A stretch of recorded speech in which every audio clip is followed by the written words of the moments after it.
All right, we are recording. Hi, everyone, and welcome. Thank you so much for joining us on how to choose your tech for tours and activities companies. I am so excited to be able to bring this presentation to you today. This is a fantastic presentation that I had the privilege of seeing at the Arrival conference just a couple of weeks ago.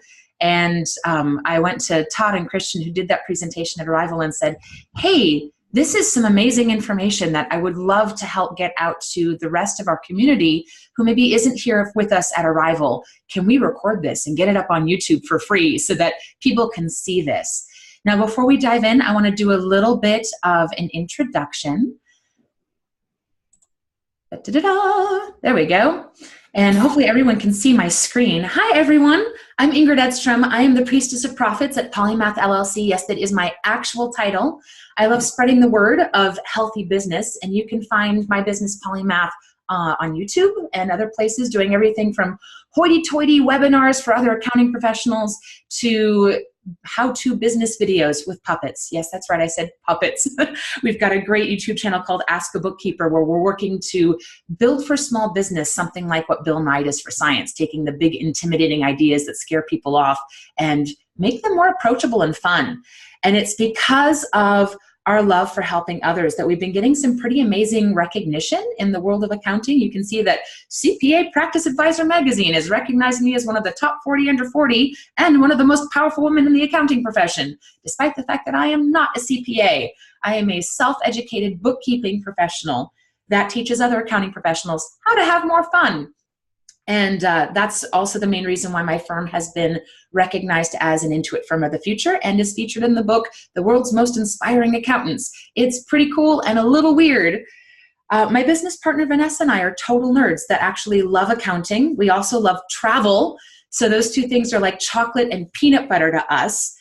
We chose to specialize in tours and activities businesses because we love working with entrepreneurs who love what they do, who enjoy learning new things, and who love to develop relationships through their amazing work. You, the people watching this webinar, you are wonderful people that help us see and experience all the adventure and wonder in the world around us. So I want to thank you for being here with us today. Our vision at Polymath is to make the world a better place built on a foundation of thriving small businesses. So helping your business succeed is pretty much fulfilling my greater purpose on this planet. We learned a lot of this stuff so that you don't have to, and you don't have to be an accountant to have a good understanding of your business finances or to choose your tech, which is what we're going to be talking about today. And we're going to show you how. With that, I would love to introduce to you Todd Kersey. Todd is the CEO and founder of iOutdoor Adventures. Hi, Todd. Hello. And he is an outdoor industry professional with an extraordinary background in real life marketing, advertising, events, sales, and public speaking. He has fluid industry experience nationally, regionally, and also in local market specifics. And he's got a great knack for public relations and communication, recreation, tour planning, and keen customer support. His experience includes corporate partnering and vocation for raising charity funds as event MCs. And he's also the CEO and founder of the Fishing Network, which is the nation's largest fishing charter web community, a network that continues to build careers in the outdoor industry since they started in 1998. And they service hundreds of travel destinations in the Southeast United States. He's wide open to partnering with other travel providers, small and large, and loves growing together because together we create a rising tide that raises all ships. So with that, I'm going to go ahead and stop sharing my screen and hand this over to Todd with his amazing presentation that I got to catch at Arrival. Stop share. You can go ahead and share your screen and take it away, Todd. Well, you did a absolute fabulous introduction there. Woohoo! I cannot replicate, and was phenomenal. Oops, let me start at the beginning here. Somehow we muffed that. Everyone's getting a preview. There we go. Exactly. See all the goodness to come. That was a tease. So here we go. Obviously, she did a presentation. Here's a little more about me, but more importantly, I think below some stats and stuff. I'm kind of a nerd. I don't call myself a nerd. You know, I said I'm a local expert because I think I've put in the time, and so basically most of my stuff comes off experience. This whole presentation was kind of based around experience versus just expertise. Why we accumulate that over time, though, I think so. Obviously, I come way back from the CDOS and learn to write that. That goes way back, right on through. And our company in general has just a huge heart for charity, and we emphasize that a lot. And I think it's important in most businesses. And we're now over the 10 million mark raising in charity using our industry, the fishing industry, to do that. So it's something we're proud of. We manage over 200 websites of our personal own. We have about another 150 of partner websites, industry type people, marinas, different things that we manage. So we quite in depth of services, servers, websites, and obviously a lot of that revolves around the tour industry. So, and Christian, obviously a partner, he did the presentation with me, just a great guy that sightseeing tours of San Francisco. And he is stuck somewhere on a plane coming from Singapore, so he's not able to be here with me and share this, but we have him in this picture and his information right there for you to know. So this slide here, the next couple slides really represent the progress in technology. This is back in 2002, the base back format of the booking softwares that was used. It was really old script, very analytical stuff that you would do. It progressed. 2009, it got more layers, more filters, and then here's something in 2018. You can see how the progression, the analytics, everything's gotten more progressive. And I think this is just kind of brings you up to where speed is and where things are and where they're progressing. And I think while that time gap was several years, you're going to see over the next 5 years of progression much faster than it's ever been in its history. Which app was that? What's that? Which app is this? This is not a particular app. This is actually an internal software that Kristen uses for his bus tours. But it's very similar. The format is very similar to most of the products that are on the market. You know, they all use the same basic format with a menu and so forth. But you know, one of the things I told you that when I do this presentation, and I really like this part about the presentation, is that you really won't hear me mention any names about the products that I will be talking about today, because I think it's really important not only to make my presentation authentic, but really make it that it's not about promoting one product over the other. It's about education of what product's best for your business. I'm not here to promote or sell any particular software. I'm not endorsed by any, neither will I be. So I really just want to promote everybody about the industry and where the softwares are going and really ultimately what would be the best one. So this is a progression of really where the marketing connections and the softwares have progressed. This is way back 2012. I said way back, it was just recently, and how many there were. Here's a snapshot from 2015, how many more came into the marketplace. So these stem everything from chat apps to marketing apps to social media apps. So it's just gotten a tremendous amount of clutter. And why a lot of them are very useful. It's gotten a lot of clutter, and that shows the advancement in technology and where we're going in with the whole tours and activities software. These are some of the more popular. There's obviously a lot more than these. These were, I think, most of the people that were at Arrival, so that's why this slide was made. Salesforce, the Werewolf people were there.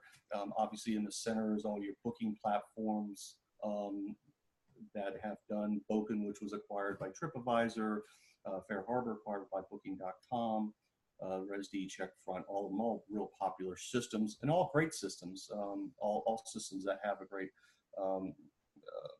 feature or images and stuff that can be used for your business, and features and benefits that may not be good for your business. And that's what we're going to talk about. On the bottom is the different integrations. Obviously, you're a lover of Ingrid of QuickBooks, and I am too. A great integration. A lot of softwares integrate with that, some don't. The different platforms, Wix, WordPress, all important features when you talk about the advancement of this technology. And then here is a system that we developed And I say this developed, it really developed over my STEM. And again, I've been chasing these softwares for over 6 years now.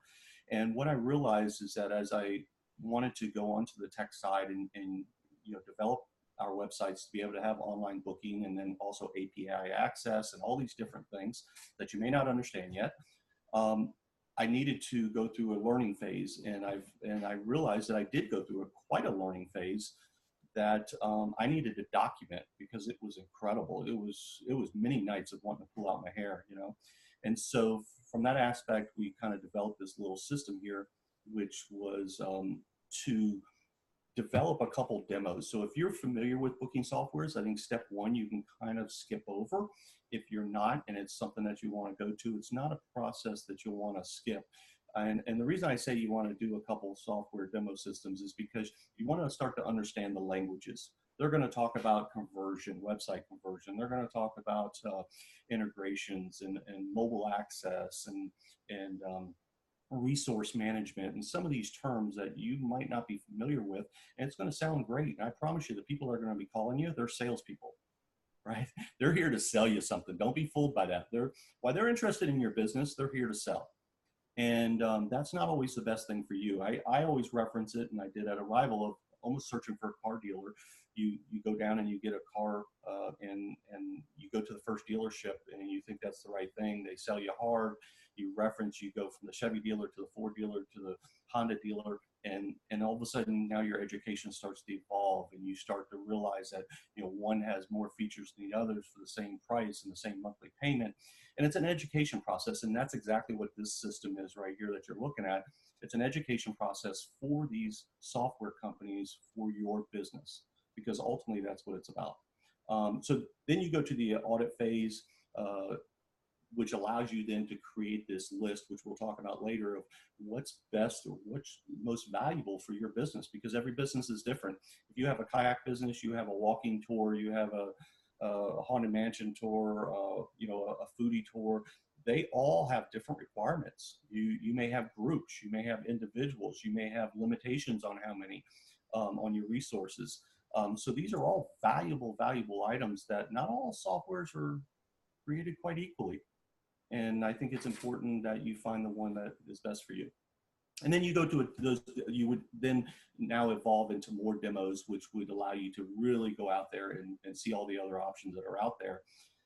And then it allows you to compare, evaluate, and then implement over time. So that's really what that process, I think it's golden. It sounds really easy, and it's not, but it's not real difficult either. So this is what we've narrowed down to really some of the main contents. There's probably some other areas on this that we could go, but I think this was the majority of what we felt was over interviewing people over time of my own personal experience and Christian's that we felt were valuable pieces.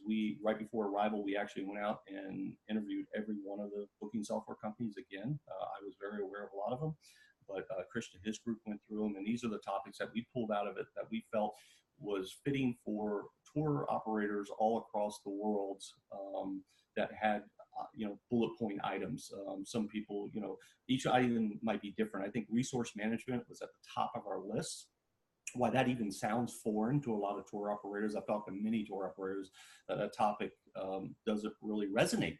And it's about, if you got, and I sorry for keep using my own references, but if you had 2 kayaks and you could only put 2 people in them, then those would be your resource management there of what you could do. If you had a walking tour and you only had a capacity of 12 because that was maybe the city, state, region laws or whatever, you only have 12 or 14 people. So that would be resource management.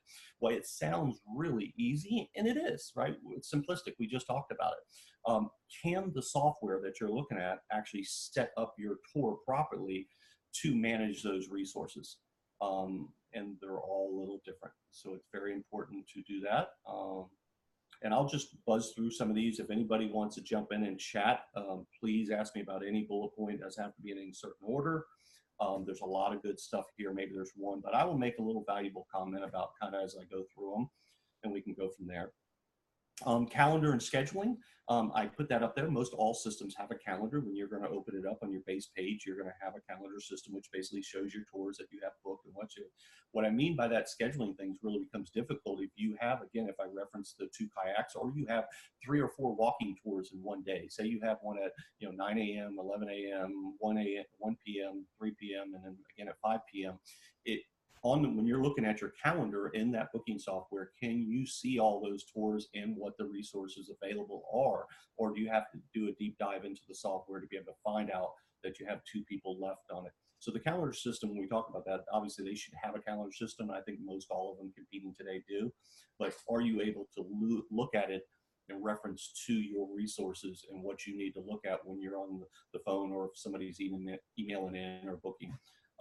Which then comes back to availability. Can you retain your availability, which is tied to resource management? Inventory management, which then comes into maybe in our case, you have a tour operator, which has then people that take the tours, right? So you have walking tours, and each person would be then that inventory person that would then have 14 people with them. Which is all part of the resources and the management. So can the inventory, can they be tied to that tour expert that is with that group? Can Fred or Jim or Sally be managed separately with those things? And that's something, if that's your model of your business, it's very important to make sure the software will do that. Typical check-ins. Some tour providers don't have a check-in process. It's okay. Some softwares lean really hot and heavy towards that because they're more of that type of software where you have a check-in or a check-out or a pickup process. If that is your business model, then you want to focus more on software that kind of leans toward that. Waivers is something that's really evolving. It's always been something that's in the industry, and unless you've been hooked up with big companies, maybe you didn't have a waiver system, because once you get hooked up with cruise lines or any kind of big provider, they typically require it. But coming back to the softwares, not all of them have an integration. And I will tell you that there's several that have not only it integrated, but it's free, part of their software, which is fantastic. But then there's others that have what they call a widget or a plugin that goes to a waiver program, which then you have to pay extra and sign up for to make it work in your program. So if waiver is a big part of business and then you're shopping your price, then you got to realize if you're doing the plugin thing with a waiver company, then it's an added monthly cost. And we always want to make sure we keep our overhead down. So that's an important part. Groups and charters. If you're a person that does a lot of groups, can the software group people? So we come back to the resource management part in the inventory management. Why can you set it up per head, but also can the software do per head and also do grouping? A lot of softwares, if they haven't really advanced in the type of code that they're written on, they might lean one way or the other. They can't do both. So if you're somebody that offers both, you definitely want to pay attention to that. Employee scheduling is important. If you have lots of tour operators under you, that you can then keep track of their schedules and stuff. For us, it's a really valuable asset. Moving on to the websites, there's shopping carts and checkout systems. Those are pretty common, but they all aren't treated equally. Are they made mobile responsive? What is the process of a checkout? One of the things that are the buzzwords of the industry, and a lot of the specialty tour operator softwares are pushing, is conversion, right? Conversion. You get better conversion with our software or theirs. Ingrid and I were talking about it, is that for one, if you're looking at the checkout's very, very vital. That's where your biggest bounce is for your customers. That's where the people are going to, they're about to put their credit card in. It's very critical. But at the same time, you want to make sure that once your product's set up, because it might have to choose a number of people, at times, whatever, each software is going to lay that out different and then give you a different look at the checkout. You want to make sure that you have that set up, one demo product in that particular software. And pretty much all these software companies will do that. You give them your toughest product and you go, hey, set this up for me and let me look at it. And then it's very vital that you check it on not only Android and iPhone platforms because they are significantly different.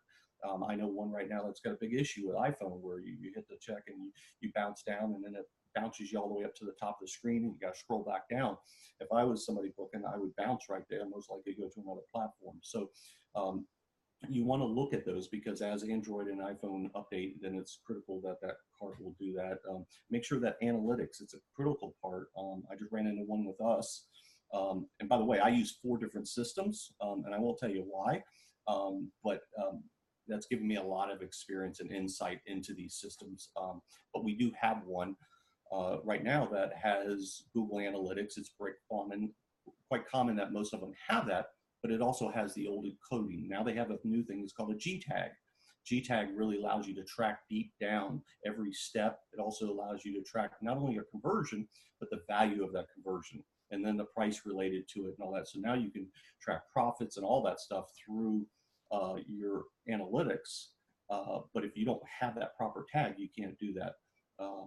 And so as these softwares evolve, the newer ones probably have the newer analytics. If it's an older software and it's on an older platform, it may not have that new one. If you're an analytics person and you want that data, then it's definitely something you want to check. They won't tell you. You're going to have to dig deep and find it for yourself. Mobile payments, or you somebody that has to swipe in a mobile platform type thing. You're a walking tour at the end of it or at the very beginning, you're taking payment right there as people are walking up. Is that something you need? Is it not? There's a big gap here in the softwares. There's some of them that don't do it very well at all and almost like just have a shell of a mobile system to do that with. It kind of just ties back into their regular software on a mobile platform, where other ones have an app that actually download to your phone, which that makes really good sense because it downloads to your phone. And if you're in an area with a very weak signal, by having the app loaded on your phone, you're not going to have to rely so much on the internet to download the entire page and all that stuff. So those are important. Upsell, cross-selling. So do you have shirts? Do you have different products that go with another product? Do you do a foodie tour and you want to add alcohol to it maybe? What's the upsell? Can you do that on that platform? Again, in an area where they're not all traded equally. Affiliate tracking, this is something that's grown in the market and it's actually grown for us. So affiliate marketing could be, that's a really big ball. If you have a concierge, right? So, I mean, on one side, it could be just a discount code where you track sales through advertising. So you want to do that. Like we just filmed a new TV show. And so we filmed in cohesive with another vendor and we use a tracking code. So I can now tell every booking that comes through that show off of the software through that tracking code. Very important because you don't know what your analytics are. This is going to help us track that. On the other hand, that same software, the affiliate programs and some softwares are really in depth and they allow you to go to like concierge where the concierge can have their own login, right? And so they can get in and manage their products and sell your products and see where their sales are and where their commissions are. I'm going to take a sip of water right there if somebody wants to send in a question. We haven't had any questions come in the chat yet, but I want to remind everyone, I'm actually going to chat really quick. Here's the chat.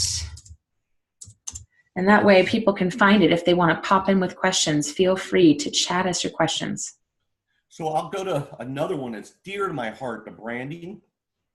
This has been discarded, but there was a lot of buzz at Arrival with this, and maybe it was me that created it, I don't know. But if you're like me and you've spent a lot of time and money and sweat equity in your business to build your brand, it's yours, it's your family's, it's and you're sentimental about it, you should be.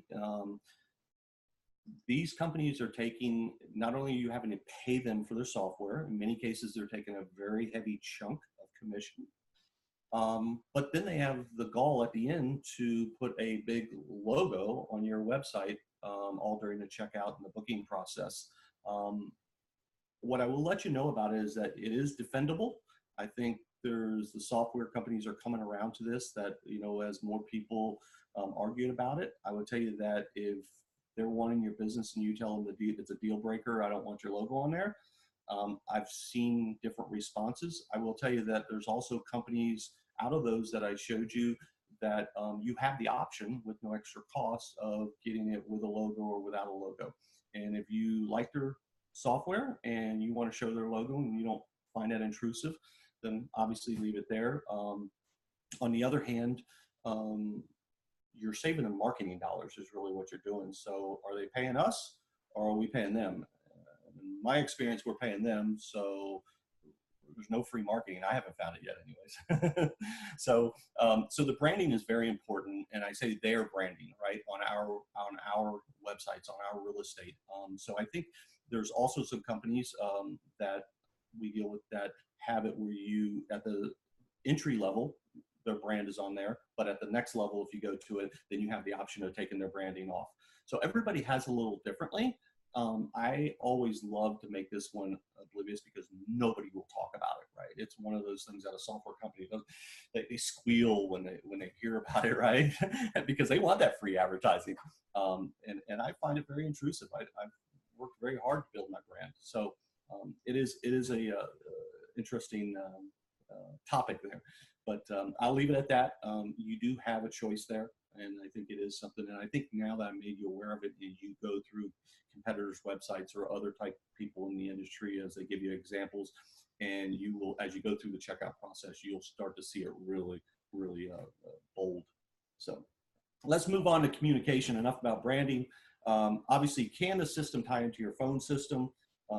Everybody's a little different. I think it was a great talk at Arrival about how phone systems, with the new internet-based phone systems, how they should be tied into your maybe Google Analytics or Google AdWords, and we have trackable phone numbers, and can that then be tracked into your booking software, which allows then everything to be trackable. You don't want to leave any dollars on the table, and you want everything as trackable as possible. So phone. So why it's not, we're talking normal phone. Can you tie your phone system into it? Live chat, if you're not on that, you're way behind times. I'll tell you that live chat is really being replaced, I think, in some cases. Not all. I took a lot of people around the country in the UK and Australia and different areas where some of them are seeing advancements in different areas. A lot of them are still using live chat. Live chat is super valuable. People don't want to fill out a contact form anymore and send in and wait a day or half a day for a response. We're in an instantaneous, instant gratification, me world, and so they want that contact now. So live chat is a way to give them that instant thing. Maybe it's just a simple. In our case, we find a little simple thing about boarding, or is something included or not included, or time frame, can it be adjusted? It's a simple question like that that's answered over a live chat form that allows them then to move through the process and continue the booking. So if you're on a live chat, you've got to do it. There's free platforms out there actually with WordPress. And then there's some that are very low entry, very inexpensive monthly, where they give you more tracking for that. I will tell you an advancement from live chat now is Facebook Messenger. There's a bunch of plugins and a bunch of code that you can get where you put Facebook Messenger embedded into the bottom, just like a chat, but it comes up with Facebook, comes up on there. Think about it, if 70% of the people are on mobile platforms and they have Facebook on their cell phone, then immediately, as soon as they go to your website, it shows up, it hits it, it opens their Facebook, you're immediately in. What's great about it is not only you get all the analytics from Facebook, but as you know, on Facebook chats, it keeps all that in Messenger. So you have all the history. You have the customer now. You got all that's really important. The other one that's really, really growing, and we use it significantly, especially if you have a business where you get people from all over the world. This could be the best part of the presentation so far, is a WhatsApp. And WhatsApp has its own plugin now. They've just developed, which is amazing, they developed a Android plugin for WordPress websites before iPhone, right? Nobody's ever done. Everybody goes iPhone and then Android, right? But they did the Android version. The iPhone's coming real soon. They may even have it for businesses. So they've always had the personal one, but as a business owner, you want to have a business one because you can then send that number anywhere you want. So you could send it to a business phone. You could send it literally to the business phone in the office, or one of your employees and stuff. And so you have WhatsApp little button down there. You click on it, it opens up. For us, we get a tremendous amount of international customers, somewhere 28, 35 different countries. The language isn't always easy to speak. More importantly, they come into the States, they get here, and now we can't communicate because they have an overseas number, right? And our employees then are faced with trying to use their own cell phone to try to contact them if they need to, in long distance and all that stuff. Use WhatsApp, it's automatically communication. You use chat, you video conferencing. It's got it all. It's a great value point. If you're not using it, get on it. Very inexpensive, almost free, right? So I have a question about that, yeah, John. absolutely. So the live chat, I can see it being really useful for the larger companies. But what if you're, a solo doing walking tours and that sort of thing? And, it's kind of hard to be chatting with people live on your website when you're in the middle of a tour. What solutions do you have for the smaller companies that are maybe just getting started and don't have that kind of administrative support yet?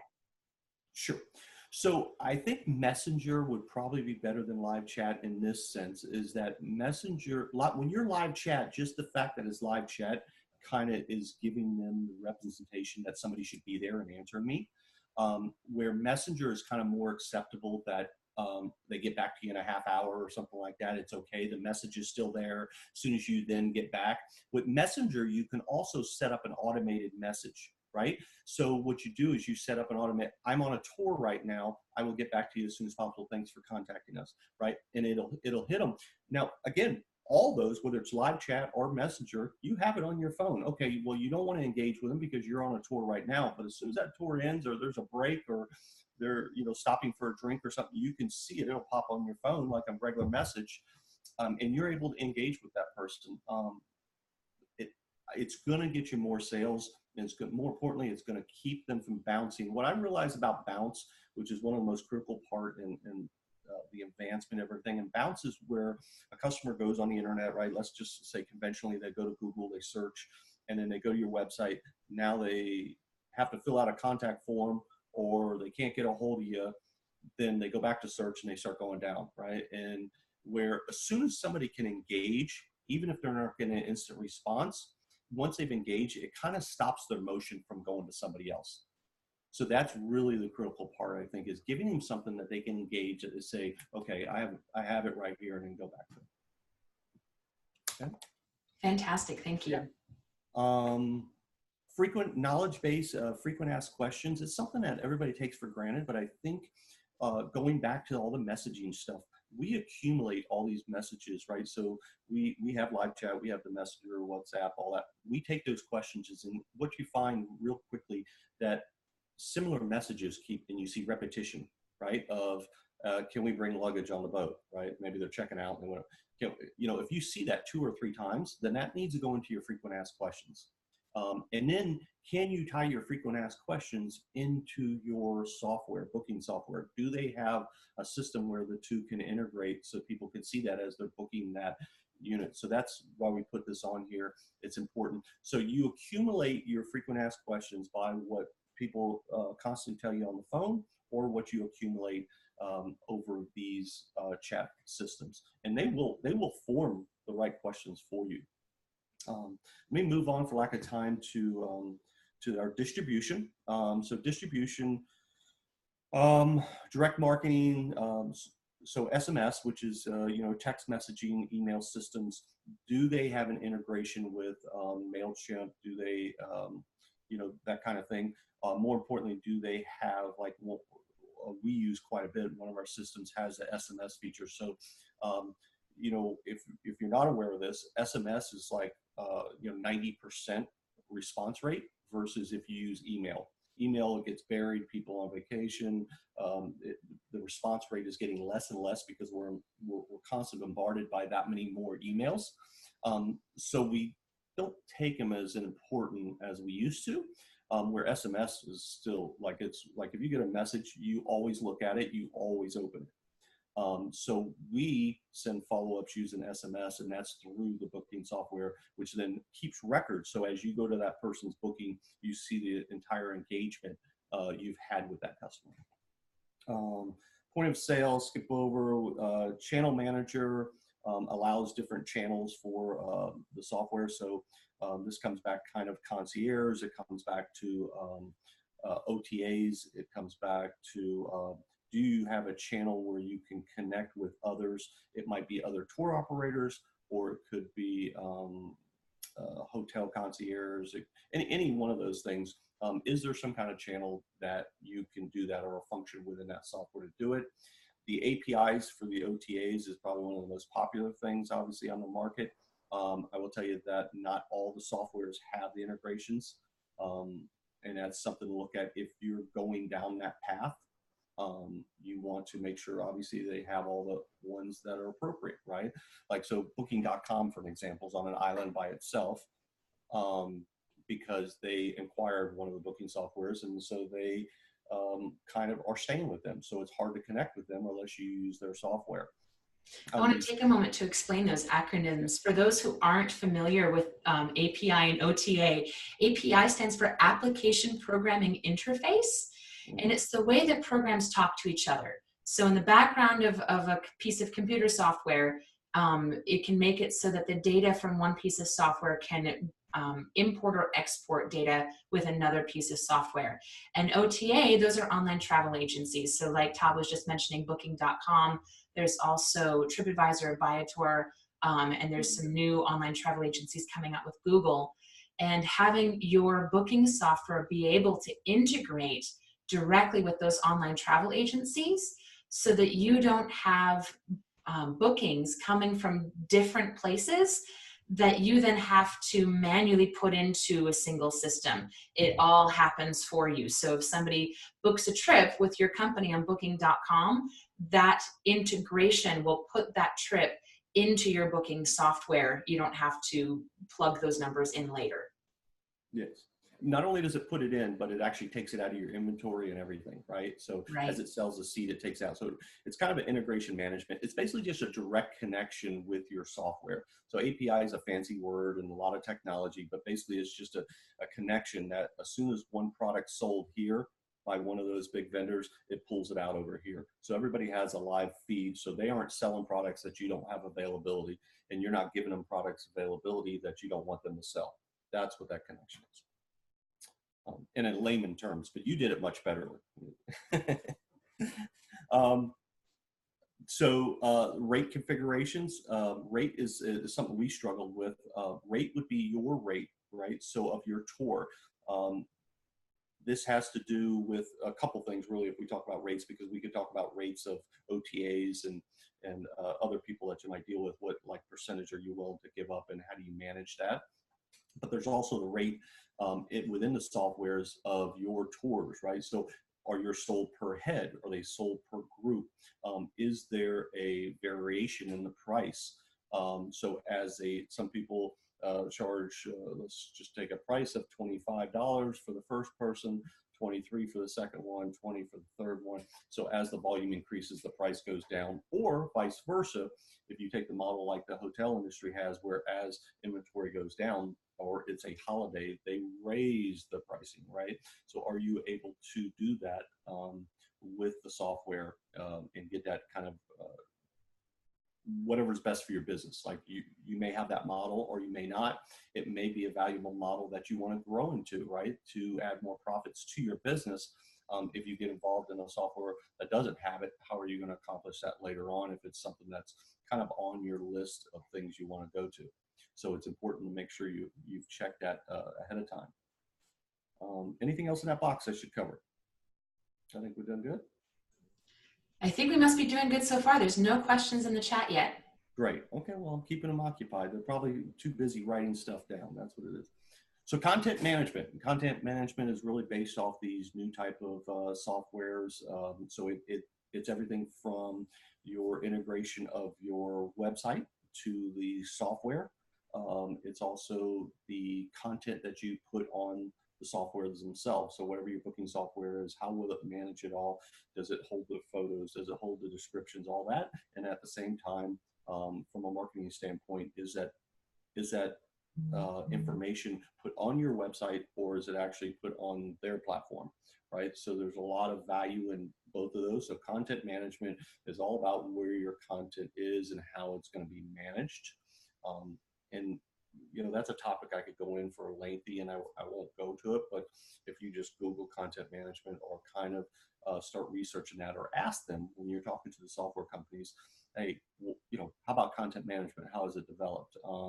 And I will tell you one little thing, since I'm in this area, is when you go into, and it kind of ties into the website aspect of it, is if you put all your content on their platforms, and none of it's integrated on your site, although it's just integrated with an API, or just say like a WordPress plugin, the content now is on their plugin, which is laid on your website, but Google doesn't recognize it as your website. So since we're in this log and we're tied into SEO, it makes a big difference. So you want as much raw, valuable content of your own on your website, and to use as little as possible content from the booking softwares, because remember that it's on their software. So while it's embedded, you don't necessarily get the SEO value that you would get if it was on your own site. As a matter of fact, a lot of the softwares, one of the things I would really tell you to look at is that some of them, when you go to hit the booking button, and again, surf the web, this is the best thing, look at all the competitors and what they're using, but when you hit the booking button, a lot of times it'll pop up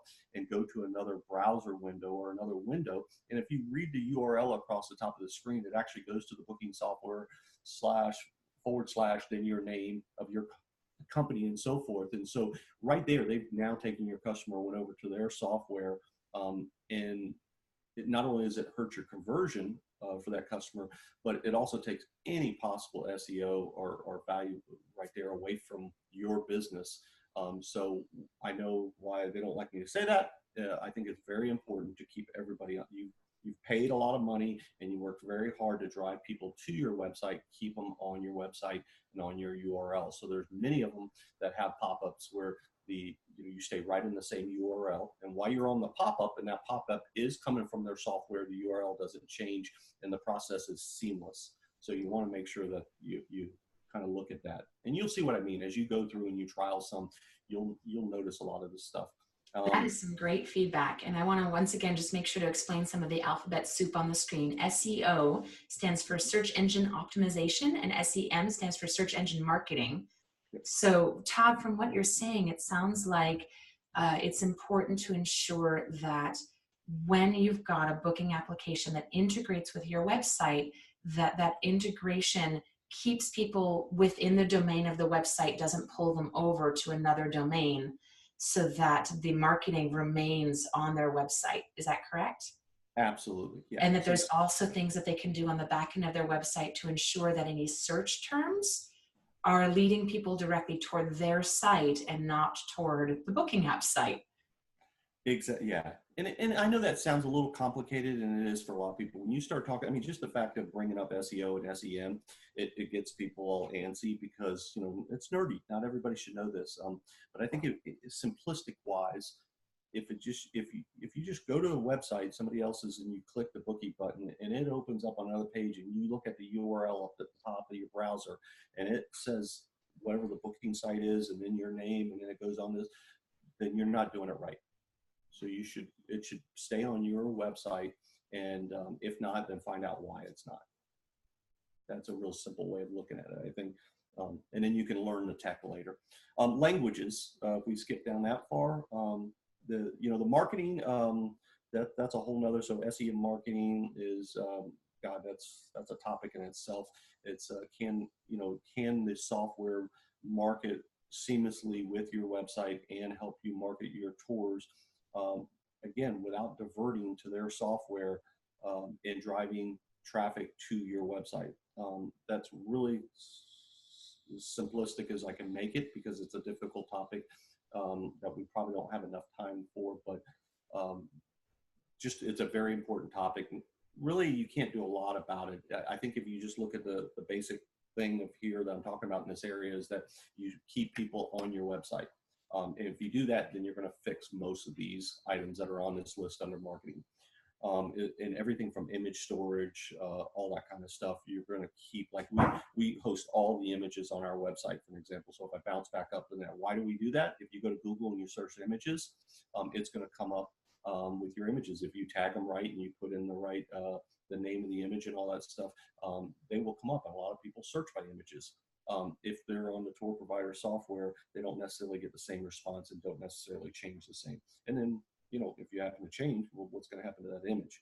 If you keep it on your website, then you're going to do it. So use as little as possible, but make it seamlessly and as good as possible. If I skip down the languages, for us, that's become a lot more important. I think as you get more and more international people can do languages. If you have multiple languages on your website, it doesn't necessarily mean that when that pop-up happens and they go to the booking software, will your software integrate with now that booking platform that's on? Generally it won't, because you got to remember, although it looks like it's on your website, it's really two different places, two different URLs. So they need to have a language change on their website too. So if you're one that is important, again, you got to not all softwares are treated equally in this sense. Some find it's just not very important. I find it a little more important in certain cases. So, Todd, we've got a great question in the chat. Tracy Gorman is asking, do you have to have a large volume or invest a lot to have integration on your website? She just joined Booking.com's affiliate program, and that takes visitors to Booking.com. And then she's asking if you're referring to purchase booking platforms. So I think that we're talking about the difference between an online travel agency and the bookings that people have through those programs versus the booking or reservation software that we have integrated on websites. Can you talk a little bit about those differences? Yes. So when I talk about a booking and being on your website, so picture them going into Google, if we make it simple, and they go to your website and they see a booking button, they read the tour, they say, this is interesting, I want to do this. They hit the booking button.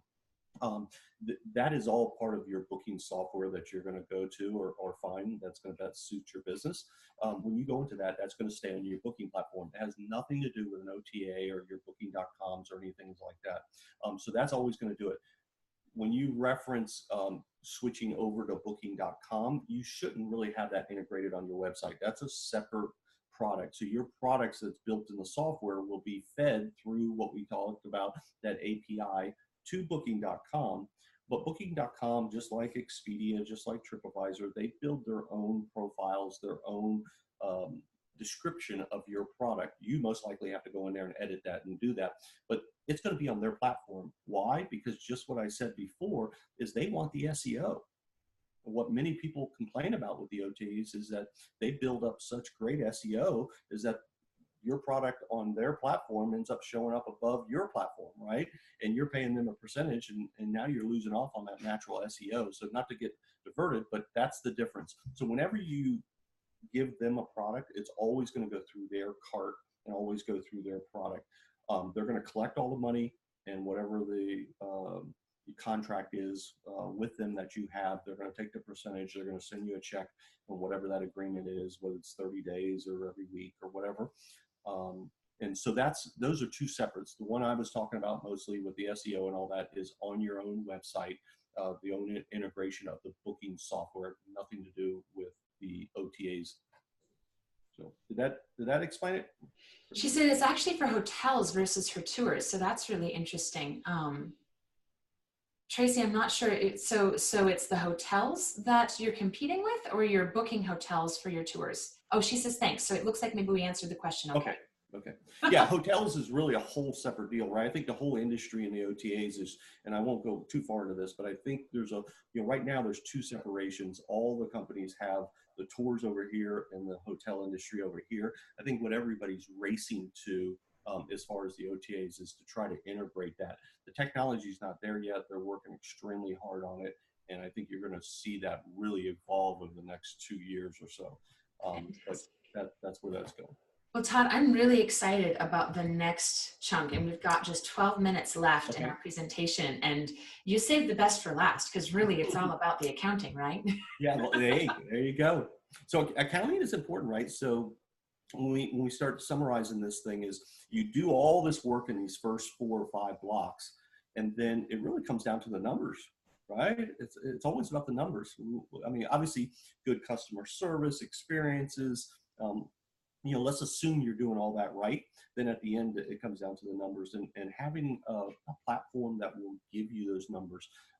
And so in my personal experience, there's two sides of this accounting. One, does it integrate with the software that you want to use, like we talked about, like a QuickBooks or something like that, that gives you all that information that you can put into your fine accountants to be able to provide them with the information they need. But the other side of it is accounting is when you go into those softwares, they all have spreadsheets, they all have ways to go in and do searches of your sales. Does it give you what you need? I mean, like we carry many different locations. I'm constantly want to go in there and do a real quick search and see and compare the areas, right? Is one growing? Is one slowing down? I don't want to have to move all that over to a spreadsheet. I don't have to move all that over to QuickBooks and then try to decipher it and go with that. That's for the accountants, right? I want to be able to, as the tour operator, I want to be able to quickly go in there and see what my numbers on each particular tour, overall that month, that week, that kind of thing. So that's what the part when I look at the accounting side of it, is pretty critical. Credit card processing was a really thing I thought that was like really overlooked too.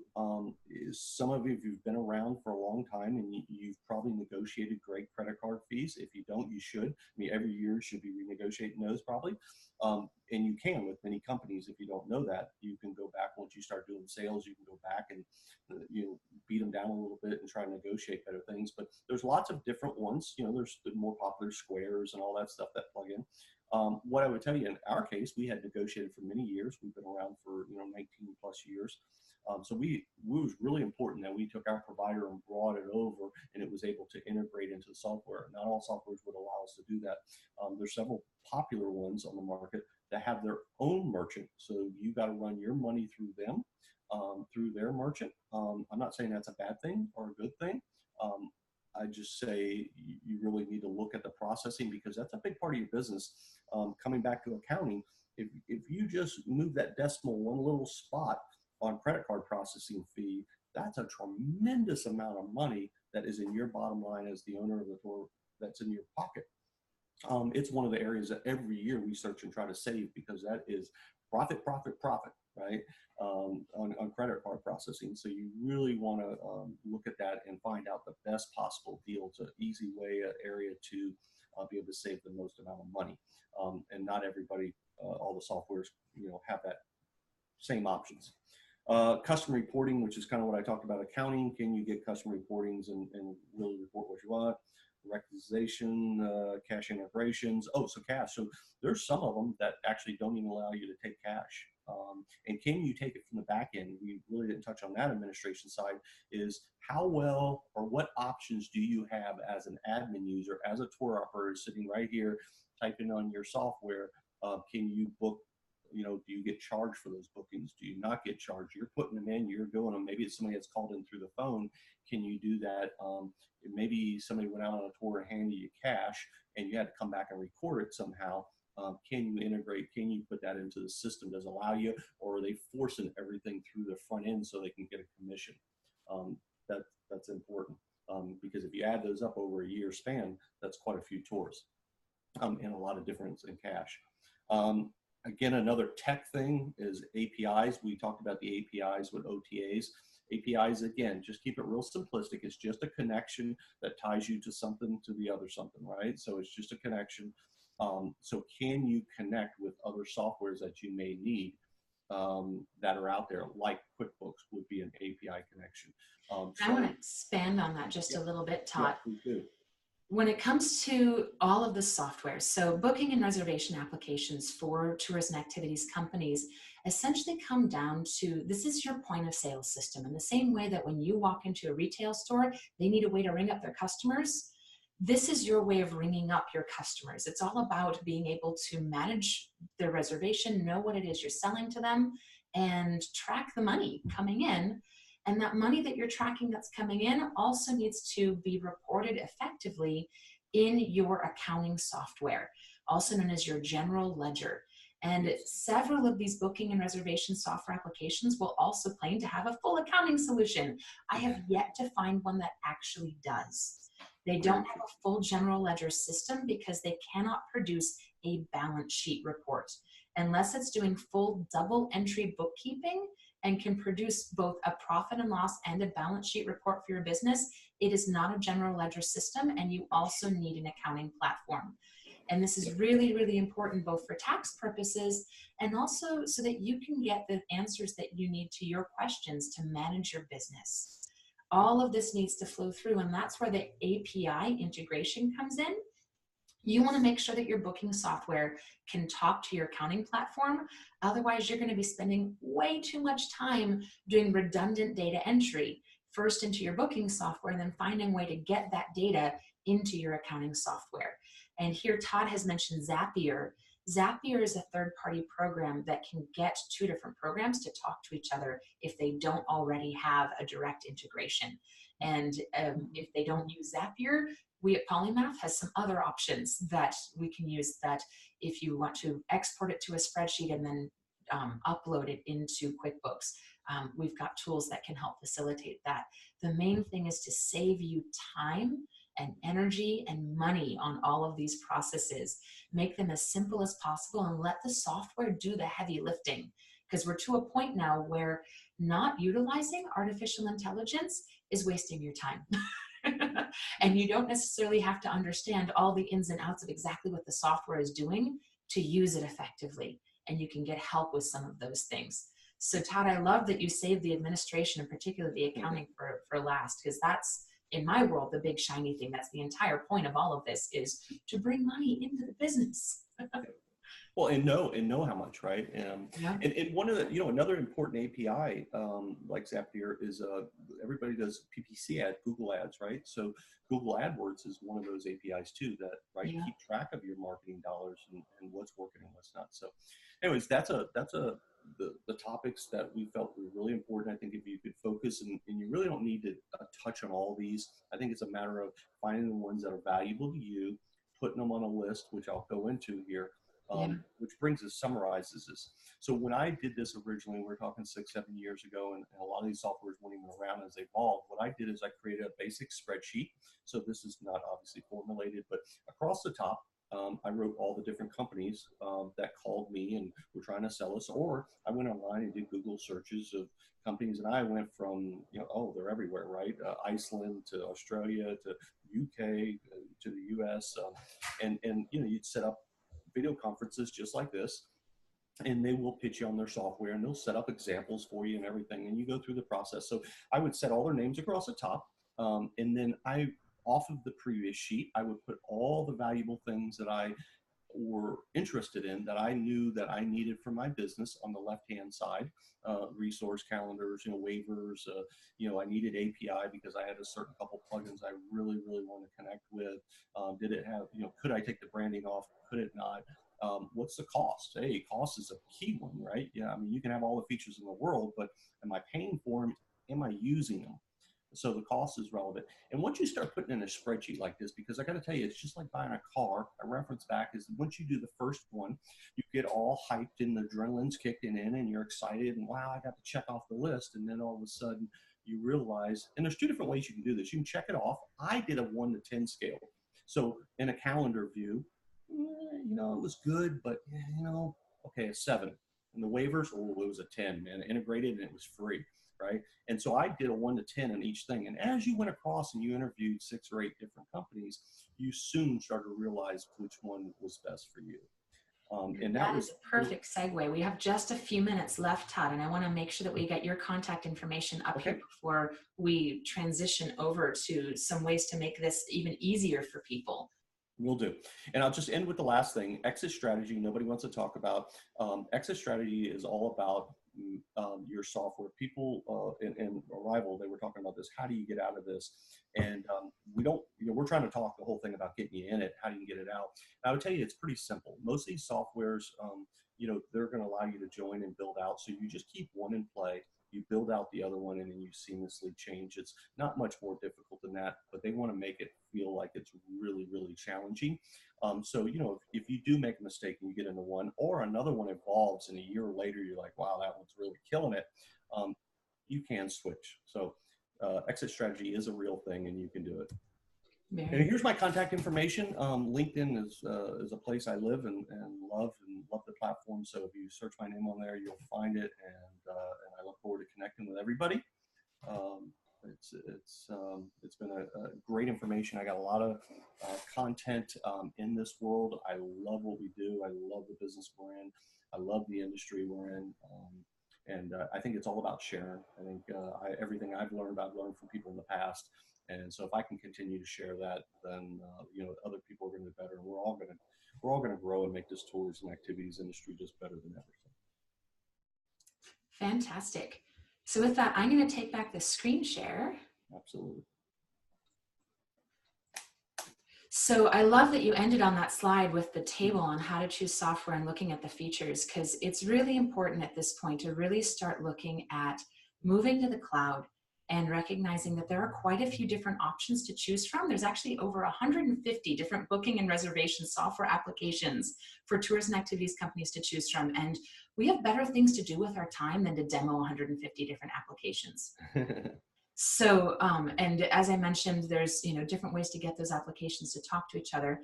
Our favorite accounting application is QuickBooks Online, and we can use Zapier or Transaction Pro Importer to get several of these different applications to talk to QuickBooks Online. And the important thing is that as the industry is being disrupted by emerging technology, there are so many applications to choose from, and it can be really time consuming to research them all. So Polymath, my company, is doing an in-depth research study to build a side-by-side comparison of all of these different applications to determine which apps are best for each unique business, because a safari company has totally different needs than an outfitter has totally different needs from a zip line or a walking tour.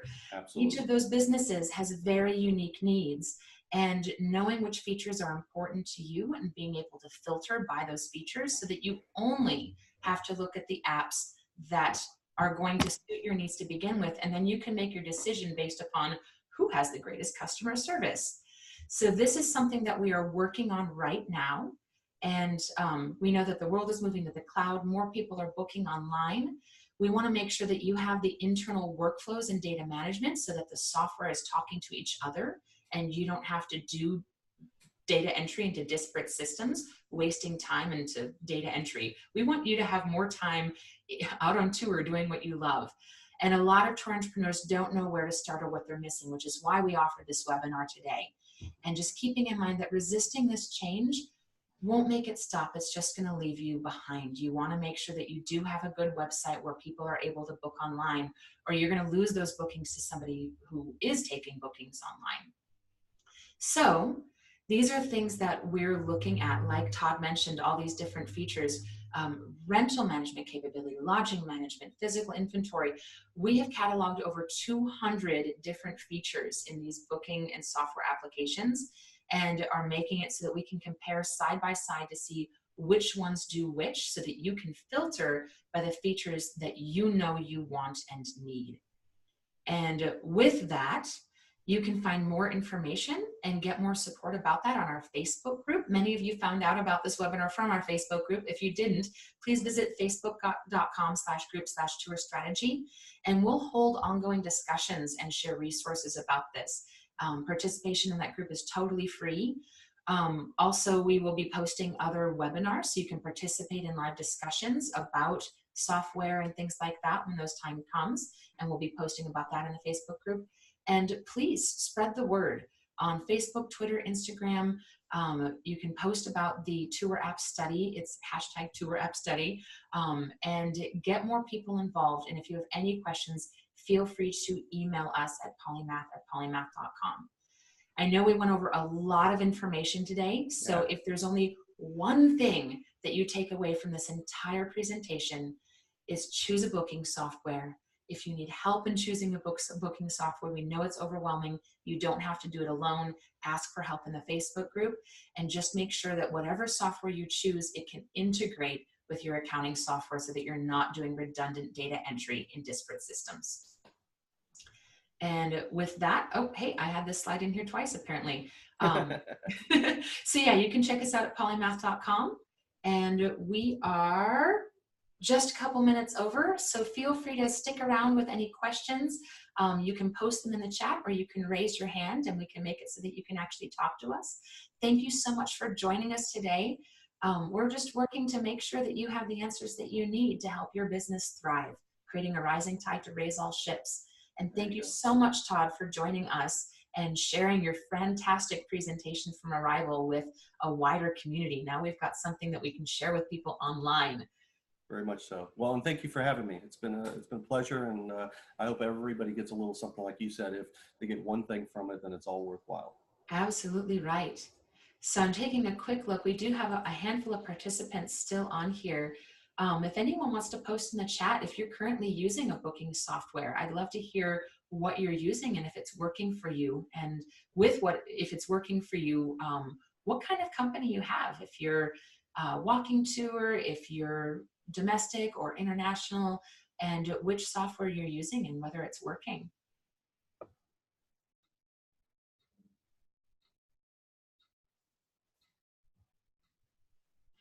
Todd, which software are you using for your company? You know what? I told you we use 4 different ones. 4. Yeah, we literally have 4 of them live. Again, we've got over 200 websites, so and the reason being that people always ask me why is because I started out with one, realized it didn't meet the needs exactly. I think there's so many things you could talk about that. Speed differences. You get into one and you realize it's not everything that you thought it would be, and then so you're still involved in it, but you kind of take your product and you go elsewhere. Again, with these softwares, where some of them you don't have to pay up front, it's only a percentage of the sales or whatever the case is, it allows you to keep multiple, right? Because they're really not costing us anything.